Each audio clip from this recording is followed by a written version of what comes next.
Mga pagbasa ng mga salita ng makapangyarihang Diyos. Ang mga responsibilidad ng mga leader at manggagawa. Ang mga responsibilidad ng mga leader at manggagawa, 29. Ika-15 item. Protektahan ang iba't ibang mahalagang tauhan sa gawain. Pinangangalagaan sila mula sa mga pang-aabala ng mundong nasa labas at panatilihin silang ligtas upang matiyak na makauusad ng may kaayusan ang iba't ibang mahalagang item ng gawain. Saan tayo natigil noong nakaraan sa ating pagbabahaginan tungkol sa mga responsibilidad ng mga leader at manggagawa? Noong nakaraan, pangunahin nating pinagbahaginan ang tungkol sa huling 3 pagpapamalas sa ika-14 na responsibilidad ng mga leader at manggagawa tungkol sa pagkilati sa iba't ibang uri ng mga tao batay sa pagkatao nila. Ang 3 pagpapamalas na ito ay pagiging duwag at mapaghinala, pagiging mahilig maghanap ng gulo, at pagkakaroon ng isang komplikadong pinagmulan. Natapos na nating pagbahaginan ang tungkol sa huling 3 paksa sa ika-14 na responsibilidad ng mga leader at manggagawa noong nakaraan. Kaya ngayon ay pagbabahaginan natin ang tungkol sa ika-15 responsibilidad. Ano ang ika-15 responsibilidad? Ika-15 item. Protektahan ang iba't ibang mahalagang tauhan sa gawain. Pinangangalagaan sila mula sa mga pang-aabala ng mundong nasa labas at panatilihin silang ligtas upang matiyak na makauusad ng may kaayusan ang iba't ibang mahalagang item ng gawain. Protektahan ang iba't ibang mahalagang tauhan sa gawain. Pinangangalagaan sila mula sa mga pang-aabala ng mundong nasa labas at panatilihin silang ligtas. Ang responsibilidad na ito ay may kinalaman sa isa pang aspekto ng mga responsibilidad ng mga leader at manggagawa. Ito rin ay isang partikular na item ng gawain na kailangang maisagawa ng maayos ng mga leader at manggagawa. Ano ang tinutukoy ng item ng gawain na ito? May kinalaman ito sa mga isyu ng personal na seguridad. Hindi ba't madalas na nakakaharap ang paksang ito sa gawain ng iglesia? Hindi ba kayo pamilyar sa paksang ito? Hindi na bago ang paksang ito sa mga kapatid sa China. Dahil sa kalagayang panlipunan sa China, inuusig at inaaresto ang mga mananampalataya at kinakailangan nila ng mga garantiya sa pagiging ligtas sa paggawa ng tungkulin nila at sa lahat ng aspekto ng buhay. Kaya, ang gawaing ito ay nasasaklawan ng mga responsibilidad ng mga leader at manggagawa. Hindi ito isang bagay na opsyonal. Ang isang bansa man ay may kalayaang panrelihiyon. Ang maayos na pagsasaayos sa pamumuhay ng mga tauhan na gumagawa ng iba't ibang mahalagang tungkulin ay isang partikular na item ng gawain na dapat isagawa ng mga leader at manggagawa. Maaaring magkaiba ang focus o mga partikular na kinakailangan ng gawaing ito. Pero sa esensya ay may kinalaman ang lahat ng ito sa kung kayang gawin ng mga kapatid ang mga tungkulin nila ng ligtas at may seguridad at kung matitiyak ba ang mga resulta ng mga tungkulin nila. Kaya huwag baliwalain ang gawaing ito o ituring itong walang kinalaman sa iyo dahil nakatira ka sa isang demokratikong bansa. Anuman ang sistema ng pamahalaan sa bansang iyong pinaninirahan o kung inuusig man ang mga mananampalataya roon, ang gawaing ito ay nasasaklawan ng mga responsibilidad ng mga leader at manggagawa. Ito ay isang gawain na dapat isagawa ng mga leader at manggagawa. Walang sino man ang hindi kasama rito, at hindi ito dapat ituring na karagdagang gawain. Kung gayon, pagbahaginan natin ngayon ang tungkol sa iba't ibang isyong nakapaloob sa paksang ito. Ang saklaw ng mahahalagang tauhan sa gawain. Una, tingnan natin kung ano ang ibig sabihin ng lahat ng uri ng mahahalagang tauhan sa gawain na binanggit sa 15 responsibilidad. Hindi ba't isa itong paksa na dapat nating pagbahaginan? Kung gayon, ano ang tinutukoy ng lahat ng uri ng mahahalagang tauhan sa gawain? Itakda muna natin ang saklaw ng mga target ng gawaing ito. Sino ang makapagsasalita tungkol dito? Ang lahat ng uri ng mahahalagang tauhan sa gawain ay kinabibilangan ng mga kapatid sa mga pangkat ng mga gumagawa ng video, pangkat ng mga gumagawa ng pelikula, pangkat ng mga tagasuri ng teksto, pangkat ng mga gumagawa ng himno, at iyong gumagawa ng iba pang mahahalagang tungkulin. Bukod pa rito, kinabibilangan ito ng ilang kapatid na gumaganap ng mahahalagang papel sa iba't ibang mahalagang item ng gawain, gayon din ng mga superbisor ng bawat pangkat. Sino pa ang gustong magdagdag dito? Kasama rin dito ang mga lider at manggagawa. Talagang dapat na maprotektahan ng mabuti ang mga leader at manggagawa. Sino pa? Mayroon ding mahahalagang tauhan na nangangasiwa sa mga pangkalahatang usapin tulad ng mga tauhan sa pananalapi. At ang mga kapatid, dahil sa nananampalataya sila sa Diyos at gumagawa ng mga tungkulin na pinaghahanap o na may record sa pulisya, ay nangangailangan din ng proteksyon. Ito ay iba pang kategorya at ito ay isang espesyal na grupo. Ibuod natin kung gaano karaming kategorya ang mayroon. Ang unang kategorya ay kinabibilangan ng mga leader at manggagawa. Ang pangalawang kategorya ay binubuo ng mga tauhan na kailangang-kailangan sa iba't ibang item ng gawain sa sambahayan ng Diyos, lalo ang mga leader ng pangkat at mga superbisor ng iba't ibang item ng gawain at mga tauhan na may mahusay na kakayahan, espiritual na pangunawa, at abilidad na arukin ang mga prinsipyo at mag-isang pasanin ang mahalagang gawain. May maraming uri ng tauhan na nangangasiwa sa iba't ibang item ng gawain, tulad niyong mga nasa gawaing nakabatay sa teksto, gawain ng paggawa ng himno, gawain ng paggawa ng pelikula, at iba pa. Gayon din iyong mga nangangaral ng ebanghelyo, nagpapatotoo o nagsisilbi bilang mga direktor ng ebanghelyo at iba pa.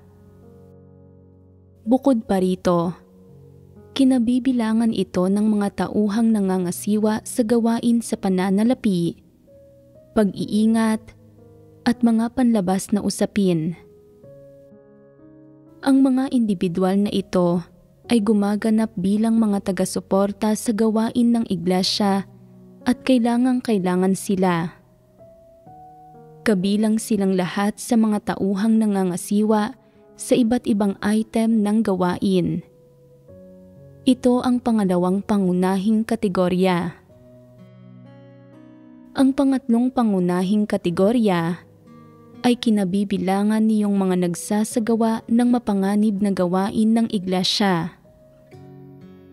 Sa partikular, sa mga bansang may autoritaryang rehimen kung saan walang kalayaang panrelihiyon, may ilang labis na mapanganib na mga item ng gawain tulad ng pag-iimprenta ng mga aklat, paglilipat ng mga aklat, pag-iingat ng mga ari-arian ng iglesia, gayon din ang pagpapatuloy at pagsasaayos ng tutuluyan para sa mga tauhang gumagawa ng mahahalagang tungkulin.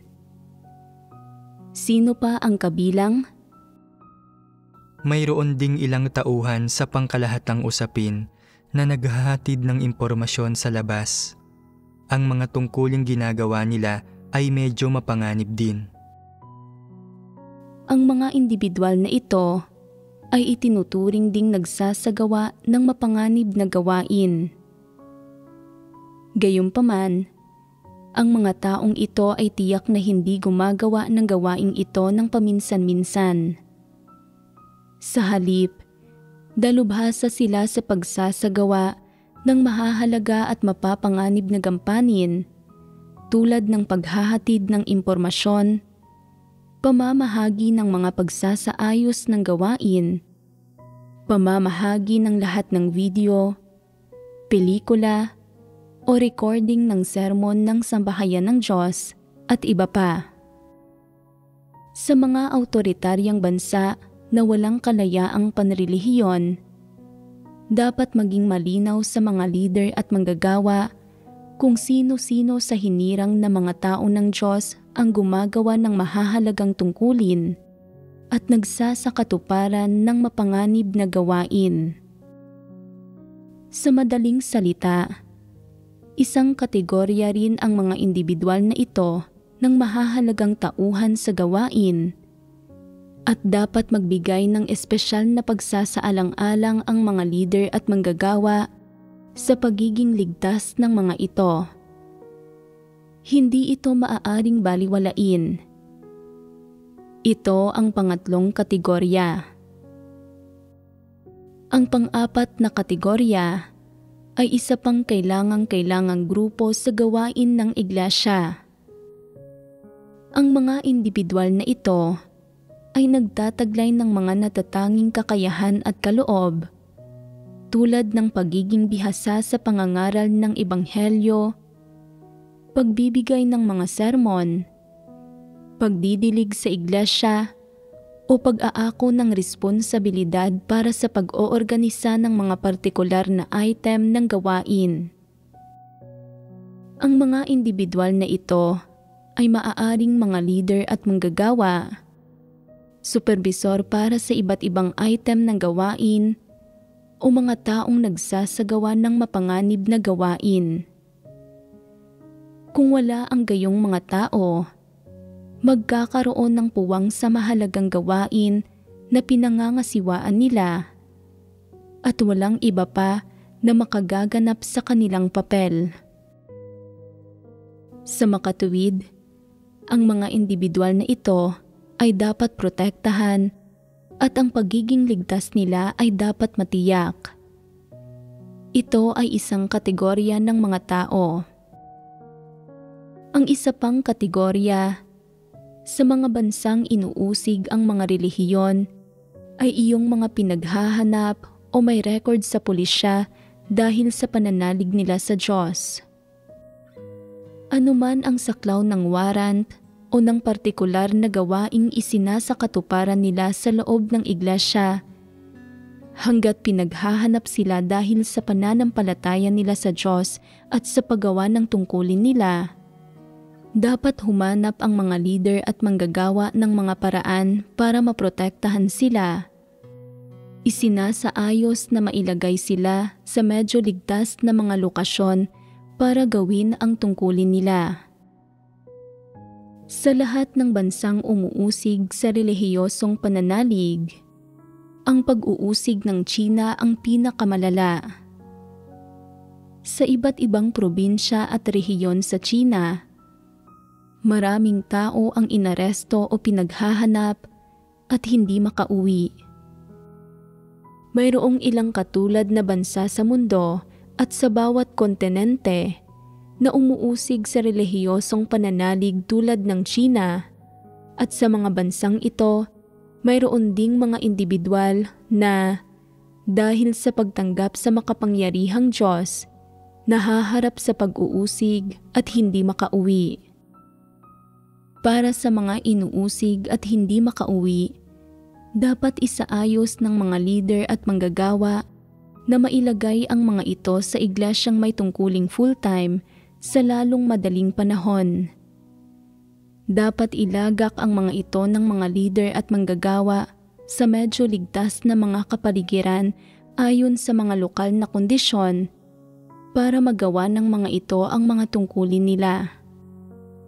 Isa itong prioridad na item ng gawain na kailangang maisagawa ng maayos.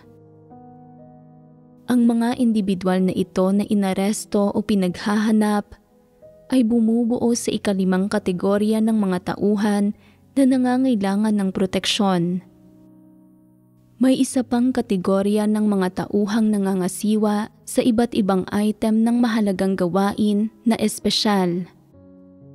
Ang mga individual na ito ay maaaring hindi kasalukuyang mga leader o manggagawa, ni hindi rin sila gumagawa ng mapanganib na gawain, pero dati na silang gumawa ng maraming tungkulin at malawak ang sinaklawan ng gawain nila. Kilala nila ang maraming pamilyang nagpapatuloy sa bahay at alam din nila ang tungkol sa ilang tauhan na gumagawa ng mahahalagang tungkulin. Sa makatwid, kung maaaresto ang gayong mga individual, magdudulot din ito ng sakuna sa gawain ng iglesia. Ang mga individual na ito ay dapat tukuyin bilang mga taong nakaalam at dapat din silang isama sa iba't ibang mahalagang tauhan sa gawain.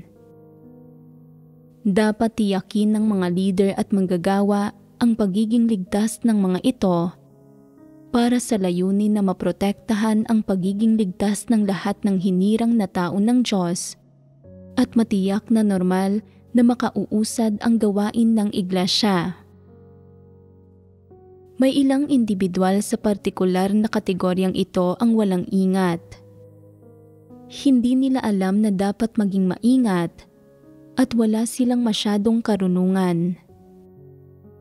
Madalas silang kumikilos batay sa sigasig, walang pakundangang gumagawa ng mga bagay-bagay sa labas. Dahil hindi pa sila naaresto o napahirapan kailanman, hindi nila alam ang kaakibat na panganib nito at ang mga potensyal na kahihinatnan kung sakaling magkaaberya. Lalong hindi nila nauunawaan ang magiging kalubhaan ng mga kahihinatnang iyon. Dahil naniniwala sila na nananampalataya lang sila sa Diyos, hindi gumagawa ng anumang masama, wala silang kinatatakutang anuman. Dahil dito, pagkatapos gumawa sa lokal na lugar ng ilang panahon, maaari silang maging lubos na kilala at mapasailalim sa pagmamatsyag ng pamahalaan. Hindi ba't nagdadala iyon ng panganib? Kapag naaresto sila, kung hindi nila kayang tiisin ang interogasyon sa pamamagitan ng pagpapahirap, maaari silang maging mga Judas. Ipinagkakanulo ang mga kapatid. Magdudulot ito ng malalaking kawalan sa iglesia at madadamay nito ang ibang mga kapatid. Inilalagay ang mga ito sa panganib ng pagkakaaresto at pagkakakulong na seryosong makaaapekto sa iba't ibang item ng gawain ng iglesia. Sa makatwid, dapat ding iprioridad ng iglesia ang proteksyon ng gayong mga individual. Kung walang ligtas na lokal na lugar para mapagtaguan ng mga ito, dapat ilipat ang mga ito sa ibang medyo mas ligtas na lugar para magampanan ang tungkulin ng mga ito. Ito ay isa pang kategorya ng mga tao.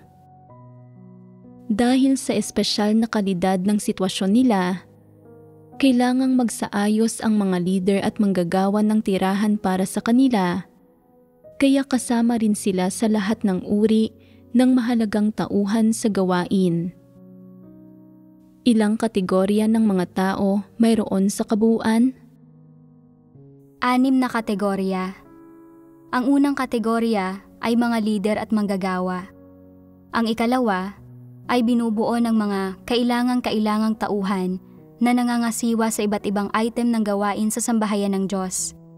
Mga supervisor, mga leader ng pangkat, at mga direktor ng ebanghelyo. At iyong mga kayang pumasa ng gawain. Ang ikatlong kategorya ay ang mga tauhang gumagawa ng mapanganib na gawain sa iglesia. Ang ikaapat ay iyong may mga natatanging kasanayan at kaloob. Ang ikalimang kategorya ay binubuo ng mga taong may mga record sa pulisya, iyong mga tinutugis, at iyong mga pinaghahanap. At ang ika-6 na kategorya ay ang mga taong nakaaalam. Halos natalakay na natin ang lahat ng mahalagang tauhan na sangkot sa iba't ibang item ng gawain. Pero may isang kategorya pa na idaragdag. Kung may sino mang kapatid sa iglesia, dahil sa paglabas para gawin ang tungkulin nila, pagkakaaresto, o pagharap sa iba pang hindi inaasahang pangyayari, ang hindi makapag-alaga sa mga menor de edad na anak nila, dapat isaayos ng mga leader at manggagawa na malagay sa angkop na tirahan ang mga batang ito para may mag-aasikaso sa pangangailangan ng mga ito. Isa rin itong espesyal na item ng gawain. Bagaman ang item na ito ng gawain ay walang kinalaman sa gawain ng iglesia at lumilitaw lang ito sa mga espesyal na sitwasyon, dapat akuin ng mga leader at manggagawa ang responsibilidad para sa pagsasaayos ng angkop na tirahan para sa mga menor de edad na batang ito. Kung ang mga ito ay walang angkop na mga kamag-anak, o kung ang mga kamag-anak ng mga ito ay mga walang pananampalataya at ayaw kupkupin ang mga ito, dapat tanggapin ng iglesia ang mga ito. Hindi lang dapat isaayos ng iglesia ang isang angkop na tahanang matutuluyan para sa mga ito, kundi dapat ding magtalaga ng mga kapatid para maging responsable sa pangangalaga sa mga ito.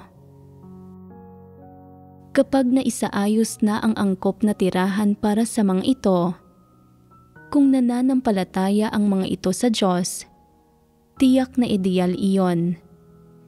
At kapag nasa hustong gulang na ang mga ito, magagawa ng mga ito ang tungkulin nila sa iglesia. Kung hindi naman nananampalataya ang mga ito sa Diyos, pagtuntong ng mga ito sa hustong gulang at pagsabak sa lipunan, hindi na magkakaroon ang mga ito ng kaugnayan sa iglesia at ang responsibilidad natin ay matutupad na. Hindi na natin kailangang alalahanin ang mga usapin ng mga ito pagkatapos ng puntong iyon. Angkop ba ito? Bagaman walang kinalaman ang gawaing ito sa iba't ibang item ng gawain ng iglesia, dapat pa rin itong isama sa saklaw ng mga responsibilidad ng mga leader at manggagawa. Kung may mga anak iyong mga gumagawa ng kanilang tungkulin sa iglesia na nangangailangan ng tirahan, maliban kung hindi alam ng mga leader at manggagawa ang sitwasyon, hindi nila ito maaaring baliwalain. Kung alam nila ang tungkol dito, dapat silang magtanong, pangasiwaan ito, at akuin ang responsibilidad na ito na magsaayos ng mga angkop na tirahan para sa mga ito. Dapat tiyakin ng mga leader at manggagawa na ang mga kapatid na gumagawa ng kanilang tungkulin, lalo na iyong mga gumagawa ng mahalagang gawain ay walang alalahanin pagdating sa usaping ito. Hindi naman mahirap ang maayos na pagsasakatuparan ng item ng gawaing ito, hindi ba? May hindi bababa sa 6 na kategorya ng mahalagang tauhan sa gawain. Ang ika-7 kategorya ay karagdagan. Kinakatawan nito ang isang napakanatatanging uri ng sitwasyon. Ang iba't ibang tauhan na binanggit sa unang 6 na kategorya ay maaaring hindi lahat naroroon sa bawat pastoral na lugar o bansa. Gayunpaman, anuman ang bansa, ang pagpoprotekta sa mga leader at manggagawa at sa mga gumagawa ng mahahalagang tungkulin ay isang napakahalagang item ng gawain. Ito ay isang item ng gawain na kailangang pagtuunan ng pansin ng lahat ng leader at manggagawa ng iglesia, at ito ay isang responsibilidad na dapat nilang maisakatuparan ng maayos. Pangangalaga sa mahahalagang tauhan sa gawain mula sa pang-aabala ng mundong nasa labas. Una, mga kinakailangang pangkaligtasan para sa mga pamilyang nagpapatuloy sa bahay. Ngayong nailinaw na natin kung sino ang mahahalagang tauhan sa gawain, tingnan naman natin ang partikular na gawain na dapat gawin ng mga leader at manggagawa. Protektahan ang iba't ibang mahalagang tauhan sa gawain. Pinangangalagaan sila mula sa mga pang-aabala ng mundong nasa labas at panatilihin silang ligtas. Kaya, anong partikular na gawain ang kailangang gawin para epektibong mapangalagaan sila mula sa pang-aabala ng mundong nasa labas, para masabing naisakatuparan na ng mga leader at manggagawa ang kanilang mga responsibilidad? Pagdating sa pagsasagawa ng partikular na gawain, may ilang leader at manggagawa na naguguluhan, nagkakamot ng ulo nila, at nababalisa at nababahala, hindi sigurado kung paano kikilos.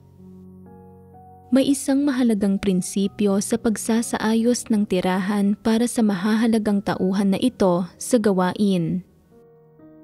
Dapat silang mapangalagaan mula sa pang-aabalan ng mundong nasa labas para matiyak ang pagiging ligtas nila.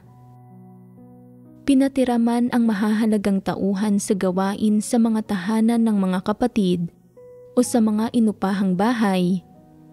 Ang mahalagang punto ay na dapat matiyak ang pagiging ligtas nila. Ang pagtitiyak sa pagiging ligtas nila ay nangangahulugang na pangangalagaan sila mula sa pang-aabalan ng mundong nasa labas. Kaya, ano ang dapat gawin ng mga leader at manggagawa para mapangalagaan sila mula sa pang-aabala ng mundong nasa labas? Kinakailangan nito ang pagsasaayos sa mga tirahan para sa mga gumaganap ng mahahalagang tungkulin sa angkop na mga lokasyon. Tingnan natin ito mula sa 2 aspekto. Una ay ang panloob na kapaligiran ng pamilyang nagpapatuloy sa bahay, at ang isa pa ay ang panlabas na kapaligiran. Pagdating sa panloob na kapaligiran, una, ang nagpapatuloy sa bahay ay dapat na isang tunay na mananampalataya, handang magpatuloy sa bahay, kayang panatilihing pribado ang mga bagay-bagay, maingat kumilos, at marunong makitungo sa mundong nasa labas. Kung may nangyayaring anumang espesyal na sitwasyon, dapat alam nila kung paano tugunan ito. Dapat magawa nilang pangasiwaan at harapin ito ng maagap sa halip na pasibo. Dagdag pa rito, dapat mayroon silang disenteng reputasyon sa lugar nila o marahil ng kaunting katanyagan at mga koneksyon sa lugar nila. Kahit na wala siyang impluwensya, kahit papaano ay dapat maging mga tao sila na nananatili sa nararapat nilang lugar at namumuhay ng desente at hindi kailanman naghahanap ng gulo o nagtatawag ng pansin ng mga kahina-hinalang individual sa tahanan nila. Wala sila dapat mga kaibigang nagtitipon para maglaro ng mahjong o mag-inuman. Bukod pa rito, ang mga relasyon nila sa mundong nasa labas at sa mga kapitbahay nila ay dapat na medyo normal. Hindi sila dapat nasangkot sa anumang alitan ukol sa mga utang at nagkaroon ng pakikipaghidwaan sa mga kapitbahay nila. Sa madaling salita, dapat na medyo tahimik ang kapaligiran nila sa bahay. Dapat ay hindi komplikado ang mga relasyon ng nagpapatuloy sa bahay at napakakaunti lang ang mga tagalabas na pumupunta sa bahay nila para magdulot ng mga kaguluhan at iba pa, dapat angkop ang lahat ng aspekto. Higit pa rito, ang mga anak o kamag-anak ng nagpapatuloy sa bahay ay dapat sumusuporta sa pananampalataya niya sa Diyos o kahit papaano ay hindi sumasalungat sa pagpapatuloy niya sa mga kapatid at tiyak na hindi walang pakundangan na nagsasalita ng tungkol sa mga bagay na ito kung saan-saan. Maaaring sinasabi ng ilan, hindi madaling makahanap ng pamilyang nagpapatuloy sa bahay na tumutugon sa lahat ng pamantayang ito.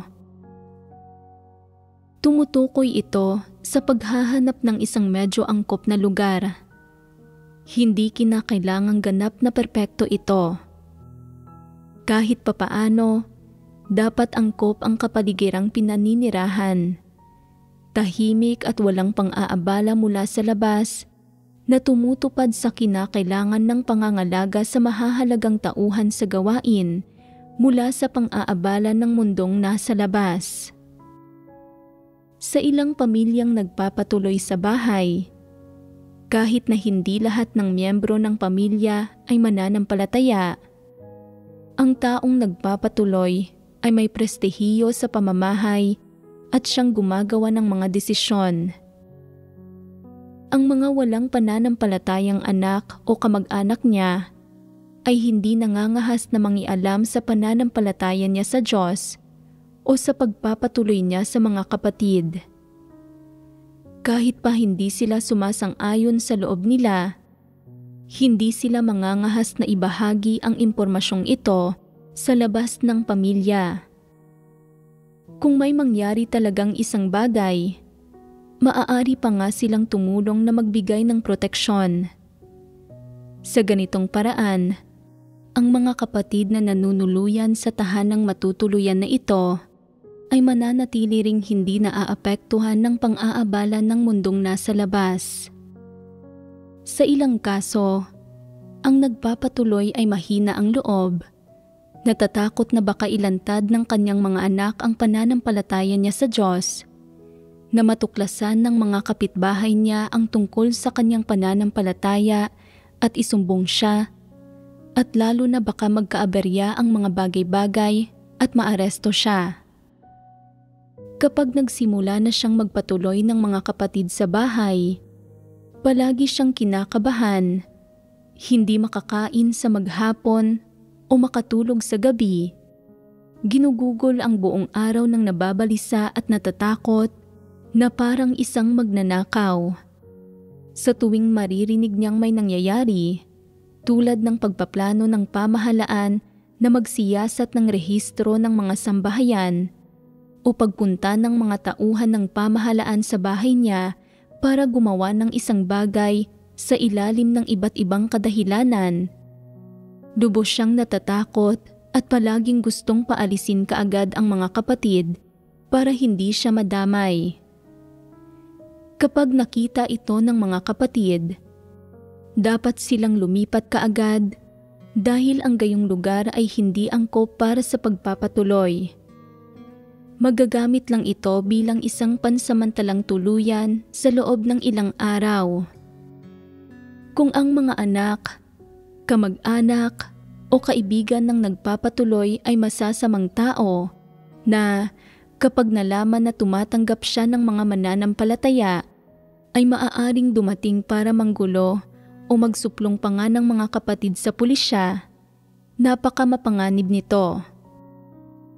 Ang gayong pamilyang nagpapatuloy sa bahay ay hindi angkop na makasamang manuluyan. May ilang magulang na umaastang tila mga alipin ng mga anak nila. Maaaring sabihin nila, "Ayos lang, sumusunod sa akin ang mga anak ko."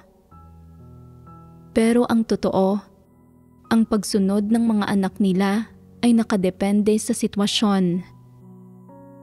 Kapag nasasangkot ang mga pansariling interes ng mga ito, hindi sumusunod ang mga anak nila sa kanila.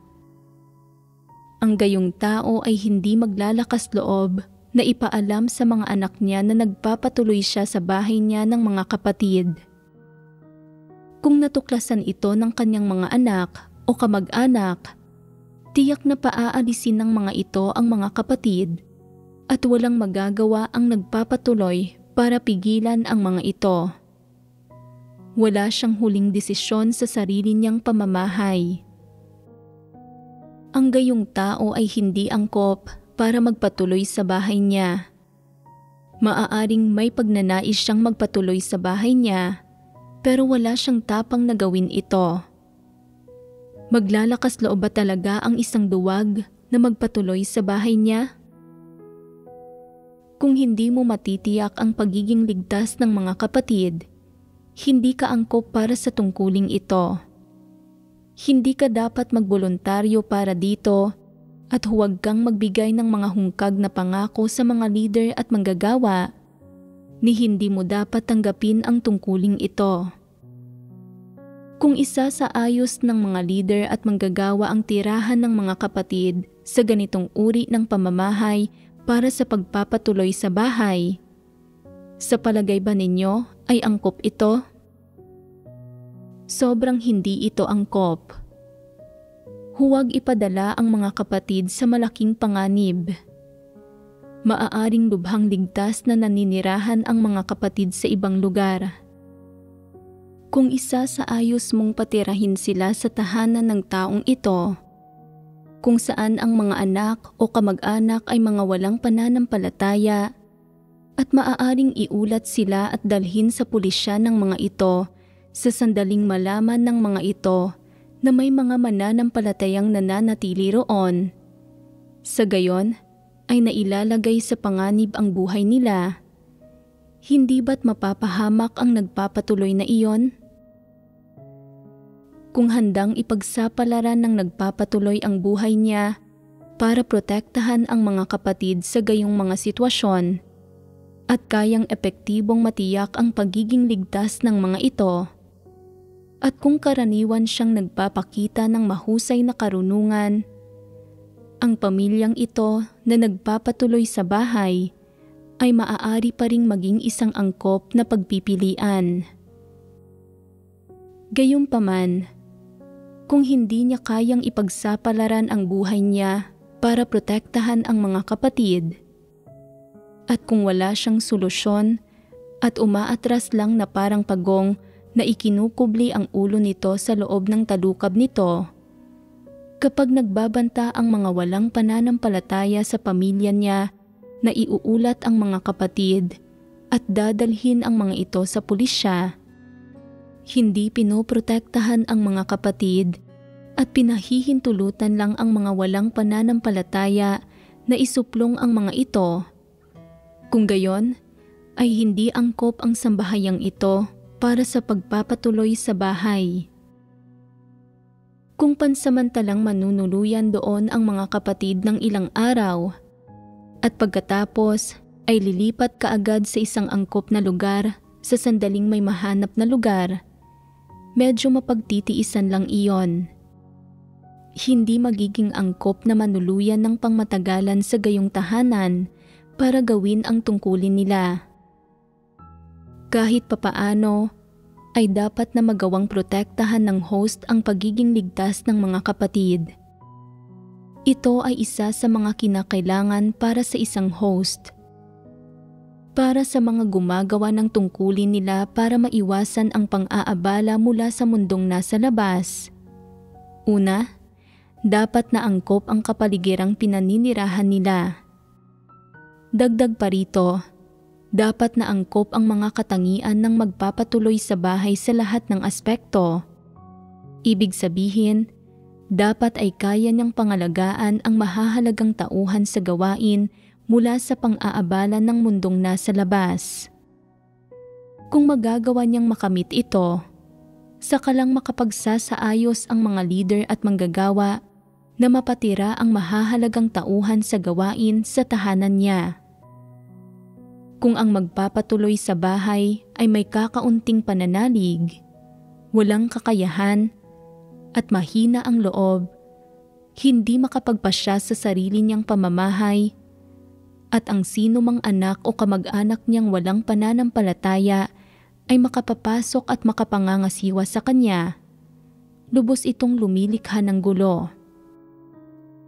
Ang gayong lugar ay ganap na hindi angkop para sa pagpapatuloy.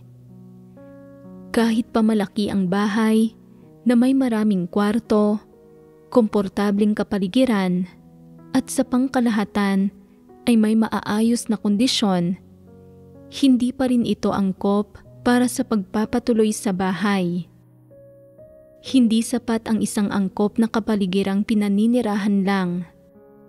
Dapat ding maging angkop ang nagpapatuloy sa bahay. Ang mahalagang punto rito ay na dapat munang matiyak ng nagpapatuloy sa bahay na ang mga tauhang gumagawa ng mga tungkulin nila na pinapatuloy niya sa bahay ay napapangalagaan mula sa pang-aabala ng mundong nasa labas. Saka palang dapat isaalang-alang ang kapaligirang pinaninirahan. Katanggap-tanggap pa rin ang isang medyo hindi ideal na kapaligiran. Ito man ay mas maliit ang espasyo, limitado ang internet, mas simpleng pagkain, o hindi ganoon kadaling makakuha ng tubig. Basta't ang nagpapatuloy sa bahay ay angkop, may kakayahang tugunan ang panganib kapag lumilitaw ito, pamahalaan ang iba't ibang komplikadong sitwasyon, lalo na ang maayos na pangasiwaan ang anumang espesyal na sitwasyon na maaaring maganap para protektahan ang pagiging ligtas ng mga kapatid. Maituturing na pasok siya sa pamantayan bilang isang nagpapatuloy sa bahay. Ang mga kinakailangan natin para sa kapaligirang pinaninirahan ng isang pamilyang nagpapatuloy sa bahay ay hindi mataas. Ang pinakamahalagang bagay ay nakaya nitong matiyak ang pagiging ligtas. Hindi na kailangang idetalye pa ang puntong ito. Ikalawa, mga kinakailangan para sa kapaligiran sa lugar ng paninirahan. Para sa panlabas na kapaligirang nakapaligid sa tirahan ng pamilyang nagpapatira sa bahay, ang unang bagay na dapat isaalang-alang ng mga leader at manggagawa ay kung ligtas ba ito. Anuman ang kondisyon ng pamilyang nagpapatira sa bahay, o kung ang tirahan ba ay bahay ng kapatid o inuupahang bahay, kailangang isaalang-alang kung ang panlabas na kapaligiran ng tirahan ay ligtas. Ito ang pinakamahalagang punto. Una sa lahat, angkop lang ito kung ang pananampalataya sa Diyos ng pamilyang nagpapatira sa bahay ay walang masyadong nakakaalam at walang record tungkol sa pananampalataya nila sa kawanihan ng pampublikong seguridad. Kung noon, kapag nagtitipon ang mga kapatid doon, inuulat ito ng mga kapitbahay sa pamahalaan at alam na ng pamahalaan na ang pamilyang ito ay madalas na may mga pagtitipon kasama ang mga estranghero. Ang lokasyong ito ay hindi angkop para sa pagpapatira. Kung umuupa, hindi rin angkop na upahan ang bahay ng gayong pamilya. Ito ay isang aspekto. Bukod pa rito, Sa ilang lugar, hindi maganda ang pampublikong seguridad. May madadalas na insidente ng nakawan, patayan at iba't iba pang kaso. Ang mga residente ay medyo mga komplikadong individual din at madalas na pumupunta roon ang pulisya para siyasatin ang mga rehistro ng pamamahay at mga ID card at imbestigahan ang mga sospek sa krimen bukod sa iba pang mga bagay. Sabihin ninyo sa akin, kung manunuluyan kayo sa gayong lugar, hindi ba't madalas kayong magdurusa sa pang-aabala? Ang gayong mga lugar ay hindi rin angkop para tirhan. Kumakatok ang mga pulis kada ilang araw. Sinasabing may nangyaring nakawan o patayan sa malapit at humihiling ng pakikipagtulungan sa imbestigasyon. Sinasabi sa mga tao na kaagad na mag-ulat kung makikita nila ang salarin. Palaging kumakatok ang mga pulis sa mga pintuan. Nagkukunwari gamit ang iba't ibang uri ng palusot. Sinasabing nag-iimbestiga sila ng mga kaso, pero ang totoo, sinisiyasat nila ang mga tagalabas at estranghero. Ang mas tumpak, hinahanap nila ang mga taong nananampalataya sa Diyos. Makararamdam ka ba ng anumang kapanatagan sa panunuluyan sa gayong tahanang matutuluyan? Walang duda, mababalisa ka buong araw. Kahit pa ang mga krimen sa labas ay walang kinalaman sa pamilyang nagpapatira sa bahay, hindi ka pa rin mapapanatag. Ang pamumuhay sa gayong kapaligiran ay madalas na nagpaparamdam sa iyo na nanganganib ang iyong personal na seguridad. Sino ang nakaaalam kung balang araw, ang pulisya, pagkakita sa mga kapatid, ay magsimulang kwestiyonin ang mga kapatid na estranghero sa mga pulis at mauwi sa pagkaaresto ng mga kapatid. Hindi ba't masasabi mong isang nakatatakot na sitwasyon ito? Bukod pa rito, karamihan sa mga Tsino ay walang kamalayan sa seguridad. Sa sandaling narinig nilang may kumakatok, binubuksan nila ang pinto at kadalasan ding hindi nila kinakandado ang mga pinto nila na madaling humahantong sa mga insidente. Sa mga bansa sa kanluran na may kalayaan at demokrasya, ang mga pribadong tirahan ay itinuturing na mga pribadong lugar. Kung pumasok ang isang tagalabas sa pribadong lugar nang walang pahintulot, itinuturing itong iligal at ang mga taong nakatira doon ay tatawag sa pulisya. Pagkatapos ay pananagutin sa batas ang nanghihimasok. Kaya, kung kumatok ang isang estranghero, hindi mo kailangang buksan ang pinto, maaari kang tumanggi. Kahit pa may nakatakdang bumisita sa iyo, kung hindi ka handa o nagbago ang isip mo, hindi mo pa rin kailangang buksan ang pinto. Maaari kang magtakda ng panibagong schedule sa kanila.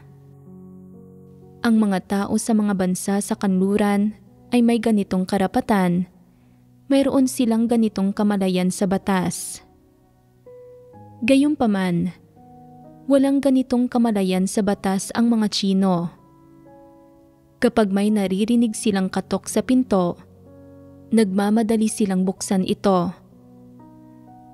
Nagpapakita ito ng kawalan ng pag-iingat, kawalan ng kamalayan sa pagprotekta sa sarili, at hindi pagiging pamilyar sa mga kaugnay na batas. Ito ay dahil ang Tsina ay isang diktadura na may iisang partidong namumuno na nangingibabaw sa batas. Ang sistema ng batas nito ay isang pakitang tao lang. Ang malaking pulang dragon ay kumikilos ng may ganap na pagwawalang bahala sa batas at kaayusan sa Tsina. Walang pakundangang gumagawa ng masasamang gawa at ang mga tao ay walang anumang karapatang pantao. Hindi binibigyang pansin ng mga Tsino ang mga karapatang pantao, ni hindi nila natutunan ang pagpapahalaga sa pagsunod sa mga regulasyong pandisiplina at pagsunod sa batas. Sa partikular, wala silang kamalayan sa pagprotekta sa sarili at hindi alam ng karamihan ng tao kung paano gamitin ang batas para protektahan ang sarili nila. Dahil dito, walang garantiya ng pagiging ligtas. Sa pagbubuod, sa anumang lugar na may mahinang pampublikong seguridad, mga residente na may mga komplikadong pinagmulan at pagkakakilanlan, madalas na mga inspeksyon o madalas na mga insidente ng iba't ibang kriminal na kaso, madali para sa mga tao na maapektuhan ng pang-aabala ng mundong nasa labas. Ang gayong lugar ay hindi angkop para panuluyan. Ito ay isang salik sa pampublikong seguridad na dapat isaalang-alang kapag nagsasaayos ng panunuluyan para sa mahahalagang tauhan sa gawain. Ang kapaligirang pinaninirahan para sa mga gumagawa ng tungkulin nila ay dapat na piliing mabuti. Pinakamainam na iwasan ang matataong lugar sa lungsod at mapapanganib na lokasyon. Aling mga lugar ang tinutukoy natin bilang matataong lugar sa lungsod? Kabilang dito ang mga lugar tulad ng malalapit sa mga riles ng tren, highway, intersection, at palengke. Lalo na sa mga pangunahing linya ng riles ng tren, kung saan dumaraan ang hindi mabilang na tren araw-araw, at ang mga sahig ng mga kalapit na bahay ay yumayanig sa bawat pagdaan ng tren. Sa gayong kapaligiran, ganap na imposibleng makahanap ng kapayapaan habang ginagawa ang tungkulin ng isang tao.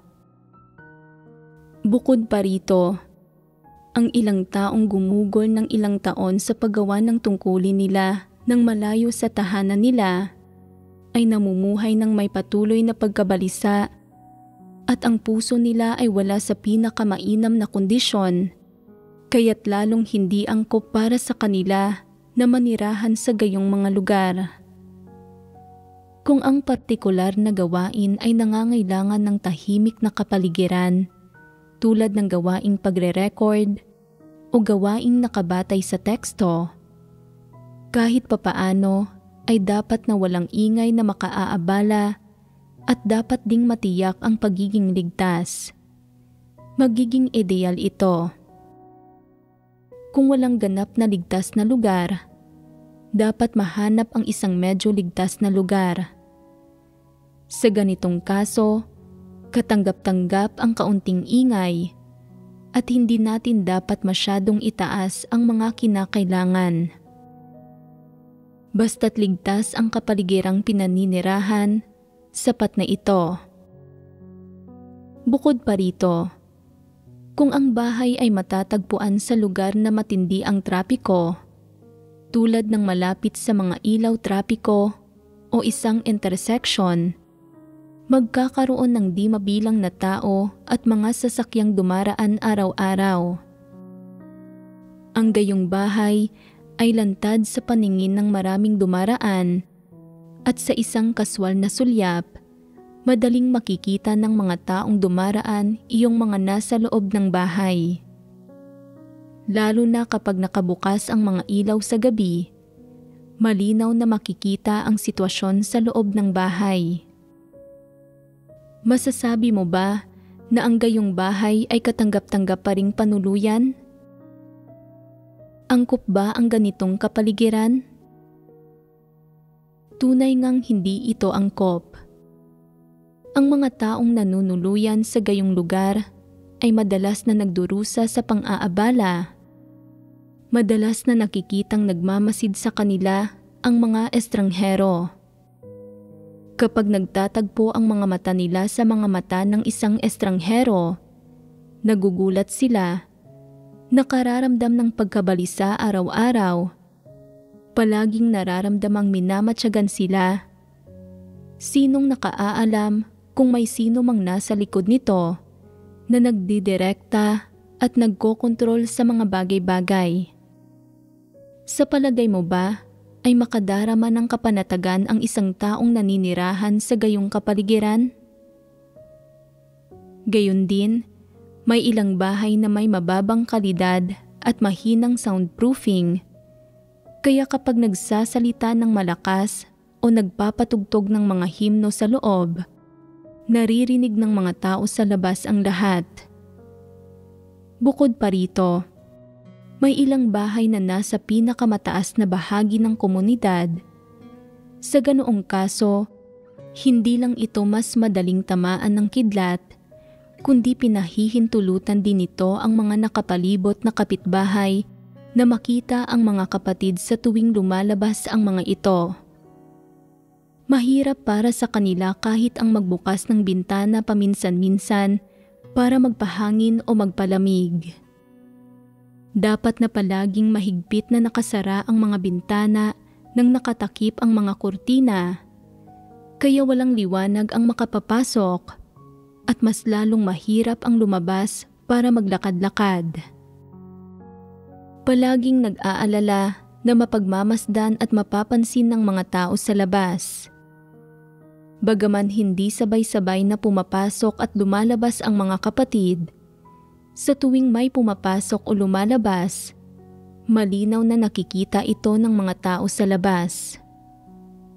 Sa huli, magkakaroon sila ng pangkalahatang ideya kung ilang mga estranghero ang naninirahan sa bahay na iyon. Masasabi ba ninyo na matitiyak pa rin ang pagiging ligtas ng mga taong nanunuluyan dito? Iniisip ng ilang tao, kadalasan ay ginagawa namin ang tungkulin namin sa loob ng bahay, at kahit kapag lumabas kami, nagsasalitan kami at hindi sabay-sabay na lumalabas. Sa pagsasagawa sa ganitong paraan, hindi malalaman ng mga nakapaligid na kapitbahay ang anumang bagay. Pero kahit na makipagsalitan ka sa paglabas, magdudulot pa rin ito ng problema kung may makapansin na ikaw ay isang estranghero. Maraming mga walang pananampalataya ang hindi namumuhay ng maganda, pero partikular na nasisiyahan sa pagmamasid at pag-uusisa sa buhay ng ibang tao. May ilan pa nga na maaaring gumamit ng teleskopyo para mang-espiya sa iyo. Pinapanood kung ano ang ginagawa mo sa loob.